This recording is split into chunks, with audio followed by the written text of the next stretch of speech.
Për të mësuar më shumë se si paraqitet situata në Lezhë, do të kemi një lidhje të drejt për drejt me gazetarin ton atje Elvis Hila. Elvis, të përshëndes, si paraqitet situata në Lezhë pasi mësojmë sipas raportimeve të fundit që ka patur përmbytje edhe në qytet, por edhe në fshatra? Jo, përshëndes, sa edhe në fakt ndodhem në qendër të qytetit të Lezhës, ku si edhe nga pamjet pas shpinës time ka një përgjithësim të situatës, pra niveli i ujit ka ardhur në rritje për shkak të prurjeve të shumta dhe rreshjeve të shiut të pa ndërprerë, të cilat kanë nisur që prej mesnatës kaluar se kanë rënë gjatë ditë natës dhe po ashtu edhe ditën e sotme. Niveli i numit drejt vion që të jetë i lartë, duke ndikuar në mos evadimin e ujrave pikërisht në qytetin e Lezhës, ku bloqet e banimit 11 janari dhe 11.2 hektar ndodhen në pushtetin e ujit, nivelit të cilit ka arritur në disa centimetra. Po ashtu gjatë ditës së sotme nuk është zhvilluar procesi mësimor në 2 shkolla, konkretisht në shkollën nëntëvjeçare Bestrin, në shkollën nëntëvjeçare Kosova, si dhe në shkollën Gjergj Fishta për shkak të kësaj situate të krijuar. Nga ana tjetër, duhet të theksuar fakti se sa i përket situatës në tërësi në të gjithë qarkun e Lezhës, kemi rreth 3.000 hektar tokë në pushtetin e ujit, kryesisht në bashkitë të Lezhës dhe të Kurbinit, ndërkohë që në qytetin e Laçit ka dalë nga shtrati të Përrojt, duke vëshuar nëpër rrugë dhe lagjet e qytetit, që ka vështirësuar edhe lëvizjen e qytetarëve, por edhe të automjeteve në këto zona. Situata po mbahet në monitorim të vazhdueshëm nga ana e strukturave të mbrojtjes civile. Në bashkinë e Lezhës kemi rreth 50 banesa të rrethuara nga uji, ndërsa në Kurbin janë rreth 100 të tilla, por nuk mund të flasim edhe për prezencë ujë brenda shtëpive, vetëm për mbytje të tokave bujqësore apo edhe lagjeve të ndryshme në zonat urbane. Gjithsesi, ajo çfarë është problematike është fakti se sektori i blegtërisë dhe bujqësisë po përballet me shqetësime të mëdha si shkak i përmbytjes, dhe në këto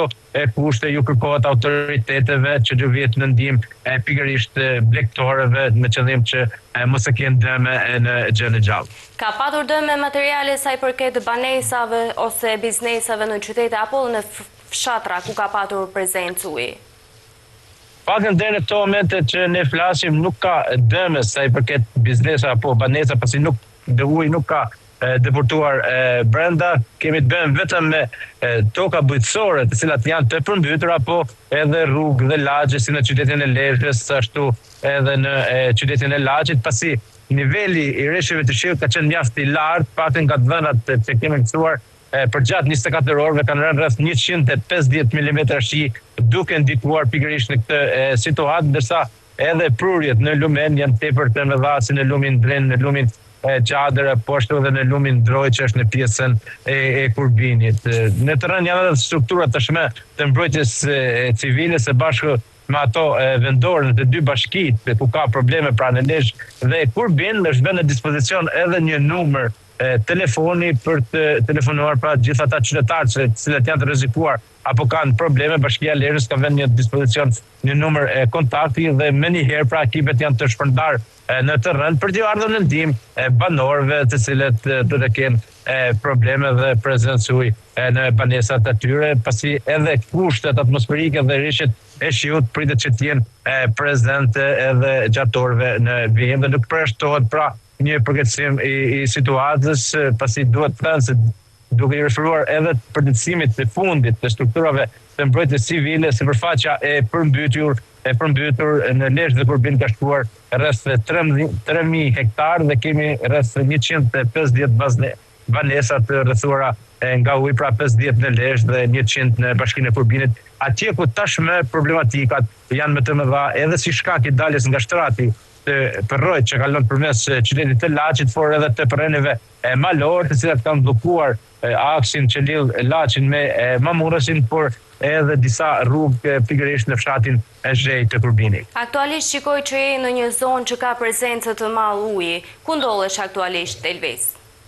Unë në fakt ndodhem në bllokun e banimit 11.2 hektar të lagjes Bestrida, siç jetë edhe nga pamjet pas shpinës time, niveli i ujit ka arritur në disa centimetra, që është mjaft vështirë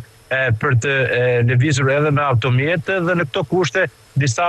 pallate janë izoluar për shkak të prezencës së madhe të ujit në këto bloqe banimi, kryesisht në 11.2 hektar, si dhe në bllokun e banimit 11 janarit të lagjes Veslida, dhe kjo ka ardhur si shkak i prurjeve të shumta të lumit Drenth, duke parë që ujërat të mos evadohet brenda një kohe të shpejtë, pasi disa zona, pikërisht ku ndodhem aktualisht, por edhe zona të tjera ku ka prezencë ujë, janë në nivelin e lumit Drenth, duke sjellë pra edhe përmbytje të kësaj natyre dhe uji nuk po evadohet për shkak edhe të prurjeve të shumta që ka lumi Drenth, por edhe sistemi i kanalizimeve normalisht nuk e përballon nivelin e prurjeve. Gjithsesi në qytet prej disa muajsh ka nisur zbatimi i një projekti për sistemin e kanalizimeve të ujrave të bardha dhe të zeza që synohet të jepë zgjidhje edhe problemit të përmbytjeve dhe le të shpresojmë që kjo të ndodhë dhe Lezhë pra të mos i shohim këto pamje të Lezhës sa herë ka rishëshiu. Sa i përket procesit mësimor, sa ditë pritet të zgjas ky pezullimi i shkollave? Në fakt është vendosur vetëm ditën e sotme, qëllimisht pra pezullimi i procesit mësimor në 3 shkolla, në 2 në bashkinë e Lezhës dhe 1 në bashkinë e Kurbinit, konkretisht në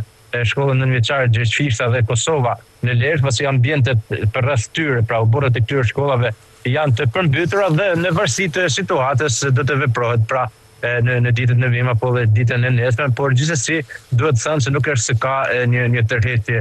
të ujrave të paktën deri në këtë moment që ne flasim pikërisht në ambientet e këtyre shkollave, për ato arsye që unë përmenda pak më sipër për shkak të prurjeve të shumta që vijnë të jenë pikërisht në lumin Drenth dhe kjo nuk po ndikon pozitivisht pra në përmirësimin e situatës, ndërkohë që edhe rreshtet e shiut kanë vijuar me intensitet të lartë dhe mesatar në gjithë territorin e qarkut të Lezhës. Elvis, të përshëndes, faleminderit për informacionet që ndave me ne. Faleminderit dhe juve.